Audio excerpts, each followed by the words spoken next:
बिस्मिल्लाहिर्रहमानिर्रहीम। अस्सलाम वालेकुम। मैं हूँ सईदा महंद अज़ीमी, कलर थेरेपी के साथ तबीबा हूँ, कलर थेरेपिस्ट हूँ। उम्मीद करती हूँ मेरे तमाम व्यूवर्स बहुत खुशबाश होंगे और खैरियत से अपने अपने घरों में मौजूद होंगे। अल्लाह ताला आपको इसी तरह खुशबाश रखे और खैरियत से रखे। सबसे पहले आज की बीमारी का नाम बता दूँ। बीमारी है शब कोरी, यानी जिसको नाइट ब्लाइंडनेस कहा जाता है। इस पर अभी तफसीली बातचीत होगी। आप सब मेरी वीडियोस को पूरा देखा कीजिए ताकि आपको जो है कलर थेरेपी का नॉलेज मिले। वो नॉलेज आपके बहुत काम आएगा। और वीडियो को लाइक और शेयर ज़रूर किया करें ताकि आपकी इस थोड़ी सी कोशिश से बहुत से लोगों का भला होगा। और मेरे चैनल को ज़रूर सब्सक्राइब करें ताकि मुझे मज़ीद हिम्मत मिले, ताकि मैं बहुत अच्छा काम जो है वो आपके लिए करती रहूँ। चलें आज की बीमारी की तरफ चलते हैं। आज की बीमारी है शब कोरी, यानी नाइट ब्लाइंडनेस। ये ऐसी बीमारी है जिसमें मरीज़ को रात को जो है बिल्कुल नज़र नहीं आता है और हर 4000 में से एक बंदे को ये मर्ज़ जो है ये लाहक है। और बचपन से लेकर 50 साल की उम्र तक किसी भी एज में ये मर्ज़ जो है अपना हमला कर सकता है। और मरीज़ जो है वो बिल्कुल उसको रात को नज़र नहीं आता और मरीज़ को बहुत ज़्यादा परेशानी और टेंशन और अज़ियत का सामना करना पड़ता है। इस बीमारी के मैं असबाब बता देती हूँ। इसकी जो असबाब हैं उसमें सबसे बड़ा सबब जो है वो विटामिन ए की कमी है। इसके अलावा ये मर्ज़ जो है अक्सर ख़ानदानों में मौरूसी भी होता है, जिसकी वजह से ये मर्ज़ जो है आगे नस्लों में ट्रांसफ़र हो जाता है। इसके अलावा ग़िज़ाइयत की कमी की वजह से भी मर्ज़ हो सकता है। इसके साथ साथ अगर गुर्बत बहुत ज़्यादा है, गुर्बत की वजह से आपको पता है कि इंसान बहुत सारी अच्छी और अहम चीज़ों से महरूम हो जाता है, तो गुर्बत भी इसका एक सबब हो सकती है। इसके अलावा जिन लोगों की नज़र कमज़ोर होती है, बहुत ज़्यादा वो नज़र का काम करते हैं और ऐनक भी नहीं लगाते, तो जिसकी वजह से रफ्ता रफ्ता ये मर्ज़ जो है आहिस्ता आहिस्ता उनके अंदर ये मर्ज़ डेवलप हो जाता है और बहुत ज़्यादा क्रॉनिक हो जाता है। इसके अलावा जिन लोगों को मोतिये की तकलीफ़ होती है, उनमें भी यही होता है कि उनको रात को नज़र नहीं आता। दिन में जो है मरीज़ वो अपने काम काज करता है, थोड़ी बहुत प्रॉब्लम होती है, लेकिन जैसे ही शाम होती है, रात होती है, मरीज़ की जो बीनाई है वो आहिस्ता आहिस्ता जो है वो चली जाती है और रात को उसको बिल्कुल भी कुछ भी जो है उसको नज़र नहीं आता है। अब इस मर्ज़ जिसको नाइट ब्लाइंडनेस कहते हैं उसकी मैं अलामत बता देती हूँ। इसकी अलामत में ये है कि मरीज़ जो है वो शाम करीब होने को आती है तो मरीज़ की जो बीनाई है वो आहिस्ता आहिस्ता कम होती चली जाती है। मरीज़ दरमियाने तौर पर देख सकता है, लेकिन साइडों पर उसकी जो नज़र है वो बिल्कुल ख़त्म हो जाती है।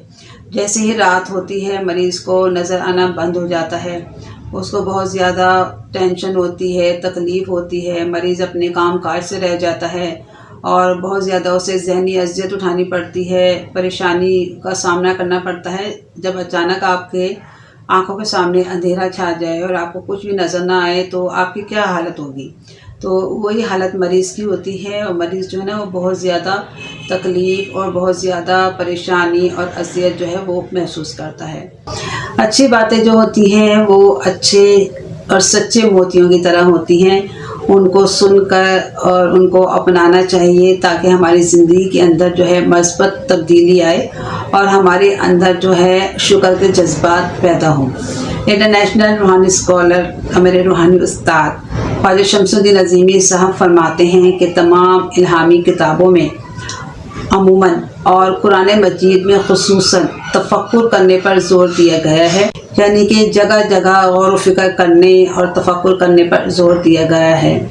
कहीं अल्लाह ताला कहते हैं कि तुम नबातात के उगने पर और बारिश के बरसने पर गौर व फिक्र करो। कहीं कहा गया है कि तुम ज़मीन पर गौर व फिक्र करो, आसमान पर गौर व फिक्र करने की तरफ तवज्जो दिलाई गई है। कई जगह मखलूक़ात की पैदाइश और इंसान की तख्लीक पर जो है गौर व फिक्र करने का इरशाद है। अल्लाह ताला का फरमान है कि ज़मीन आसमान के बनाने में और उन पर गौर व फिक्र करने में जो है दानिशमंदों के लिए जो है वो निशानियाँ हैं।